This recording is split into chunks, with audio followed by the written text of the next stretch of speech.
Well, after spending days trapped in a car because of a serious accident, a local man recovers in the hospital tonight. The weekend crash left him stranded with a broken leg, and he wasn't able to get out and find help. Transportation workers didn't find the driver until this morning off State Route 133 at Concord-Hennings Mill Road. That's in Clermont County. Local 12's Joe Webb joins us live from Amelia with new information. Joe.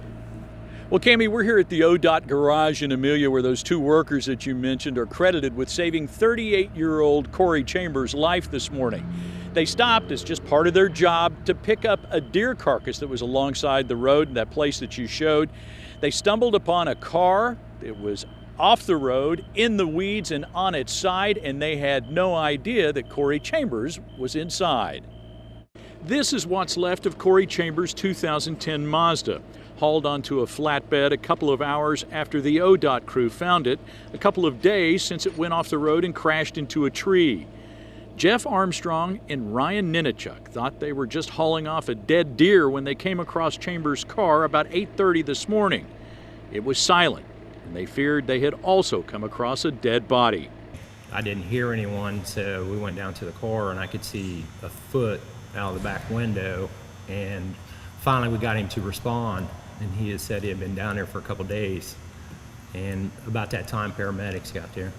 Chambers was dehydrated but okay. He was taken by air care to UC where he's recovering from a bump to the head and a broken ankle. The condition his ankle was in, he stated that he had tried to free himself, but with the vehicle being on its side, he could put no pressure on his ankle and was unable to get out of the vehicle. Troopers say Chambers' fiancée last had contact with him about 11:30 Saturday night. Cherie Stair says she and her husband were watching TV about that time and heard a thump thump outside their house and went out to look. And we hear so many wrecks, there's wrecks on here all the time, and we hear so many that we know that usually there's something that's happened.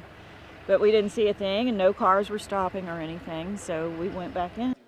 Armstrong and Ninachuk say they were lucky they saw the car because it was buried in honeysuckle and weeds. The State Patrol says they weren't lucky, they were observant. That Kory Chambers was the lucky one. Based on the fact of where this vehicle was, how concealed it was by the debris and foliage and everything, you know, ultimately these guys saved this guy's life. Now, state troopers say no one had officially reported Kory Chambers missing, but his father had been looking for him and he had no cell phone in the car with him. He is lucky to be alive, and the two guys from ODOT, yeah, they just had their heads on straight and were looking around and found this car and called 911. Cammie? Well, I can only imagine he must have been so terrified while he was in that car. Well, they said he was actually pretty calm and said they thought he was going in and out of consciousness. I don't know what kind of shape he was in, but apparently he is in the hospital and recovering and is going to be okay. Yeah, he is one lucky guy. Joe Webb, thank you. And investigators are still trying to piece everything together. Right now, it's really not clear if any charges will be filed, but there is also no evidence of alcohol.